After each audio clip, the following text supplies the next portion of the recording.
Visiting home is such a hassle. So I pulled out my smartphone and began recording. But it would be odd if we didn't go home. I was asked to cook after all. Griffin chuckled in response. I always look forward to your cooking. Katie added, I used some really high-end ingredients this year, just for you. Griffin eagerly replied, I'm looking forward to it. It's a nice change from my wife's awful cooking. If it's so terrible, why did you marry her? He replied, I didn't know about her cooking skills before we got married. Aw, you poor thing. Let me pamper you with my cooking tonight. Fantastic. By the way, how's your husband? Oh, he's away on a business trip for New Year's. And my daughter's staying at a friend's place too. So you'll be alone for the New Year's? Yeah, it'll be lonely. Why don't we have some fun together? Sure thing. Spending time just the two of us in a luxury hotel sounds wonderful. That sounds perfect. Today's gathering is a hassle, but I'm looking forward to our time during New Year's. Me too.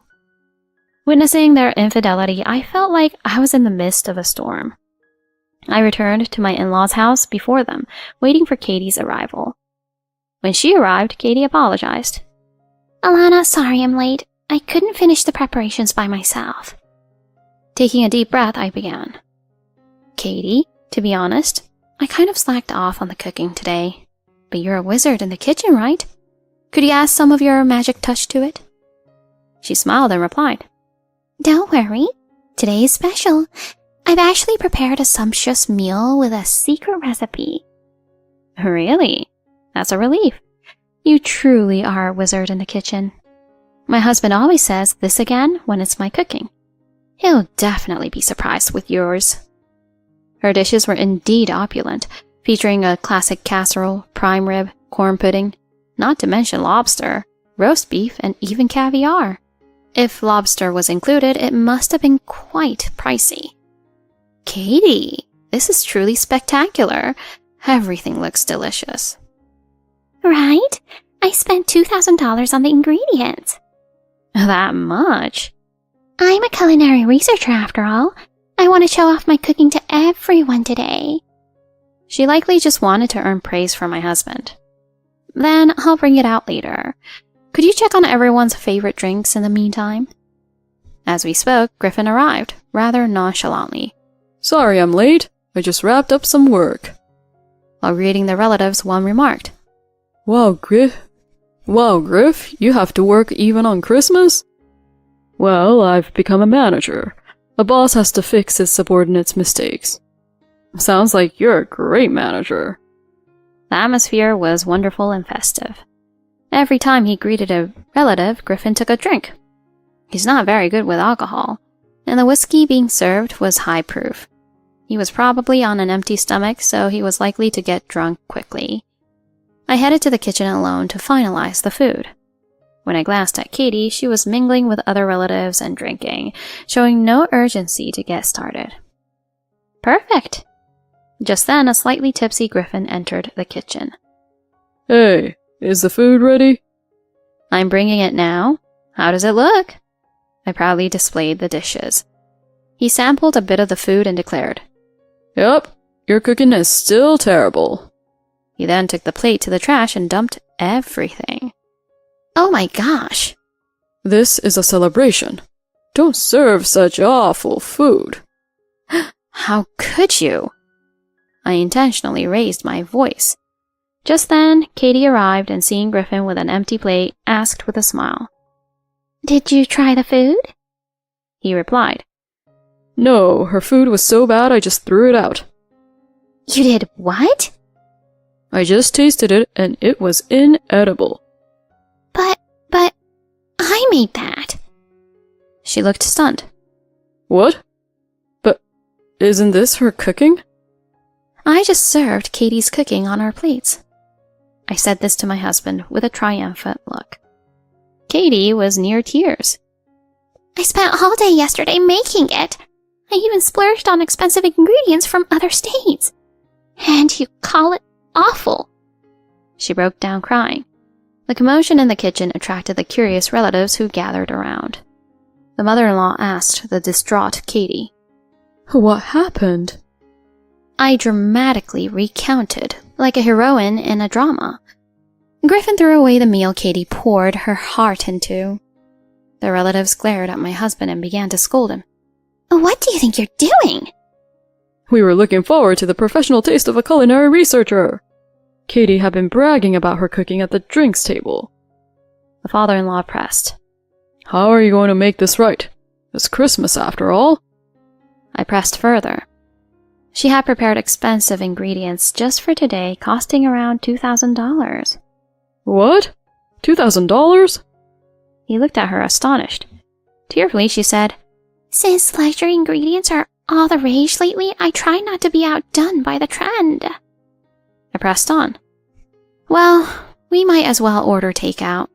It's Christmas, but maybe there are some shops that deliver today. While saying this, I took out my smartphone and pressed the playback button for the recording, which I had set to maximum volume. Katie's voice played first. But it would be odd for us not to go together. I was asked to cook. Then my husband's voice. Yes, I'm looking forward to your home-cooked food. What? Upon hearing this, my husband and Katie turned pale. What? Why do you have this? No, stop it! He approached me angrily. I feigned innocence. Oh, sorry. I must have hit the wrong button. I scanned the gathered crowd. My father-in-law, sensing something was amiss, approached my husband with a stern expression. What's going on here? My mother-in-law also looked confused. Were you having an affair with your own brother's wife? Griffin stuttered, struggling for words. Well, she's my sister-in-law, so naturally we get along well, right? I asked incredulously. Then why would you go to a luxury hotel with your sister-in-law? He attempted to justify. Well, it was like a family outing. Such excuses were clearly unconvincing.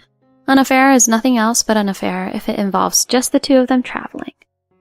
No, Alana, really? I had noticed something earlier.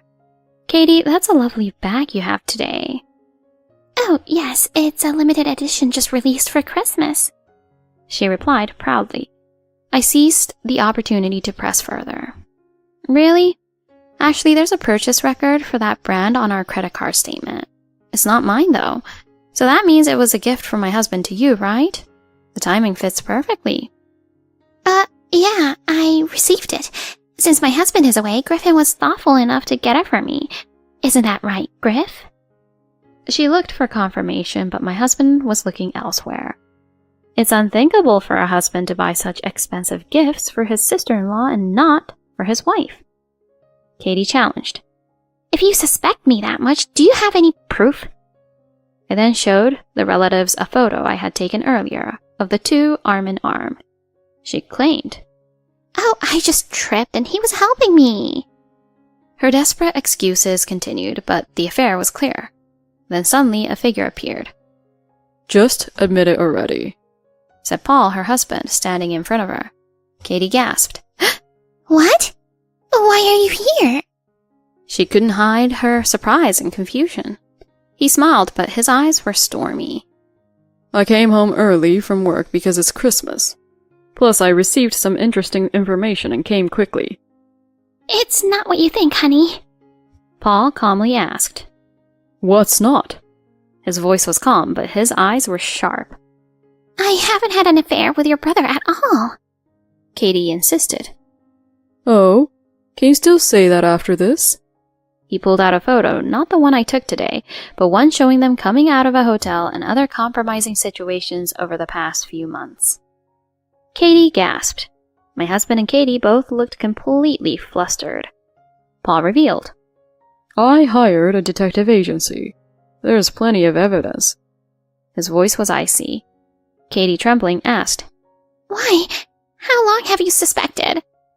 Since the last time I came home. I found unfamiliar brand bags and shoes and no purchases on the card statement. I had it checked out. I had a hunch about the affair, but I never thought it would be my own brother. And we have our daughter, too.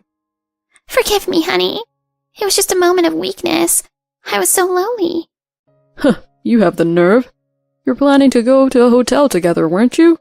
Alana told me. What? She looked shocked. Yes, I had seen the two of them together and contacted Paul. When are you coming back? I need to talk to you about something. I suddenly asked him. After a long silence, he replied. Are you talking about my wife and your husband? Actually, I'm on my way home right now, hurrying to my parents' house. That's right. I'm thinking of using this as an opportunity to file for divorce. Is that so? I was also about to confront them, as I've just gathered enough evidence.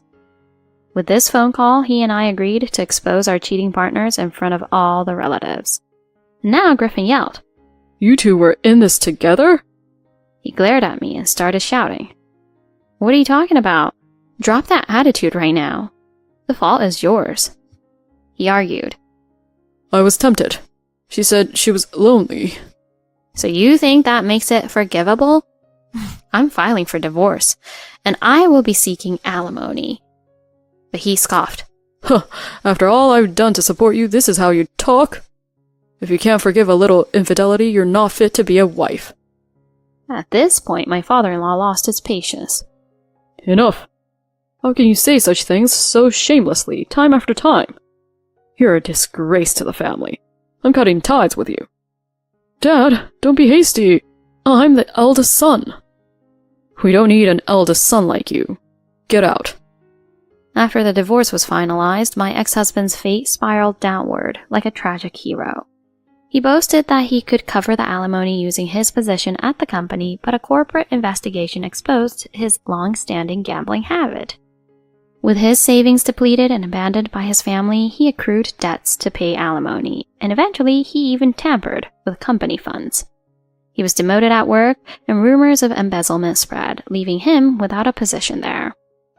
Now he's lost his job and is scraping by through a modest part-time job. Truly, what goes around comes around. When you look down on others and seek to benefit yourself, you end up falling into the deepest hole. Freed from this burden, I've embraced a new freedom. I recently enjoyed a leisurely trip using the alimony. Moving forward, I plan to live for myself and my own happiness. I won't say I'm gloating, but the life ahead will be my greatest revenge. In the sky above, I can see a constellation of good fortune shine brightly.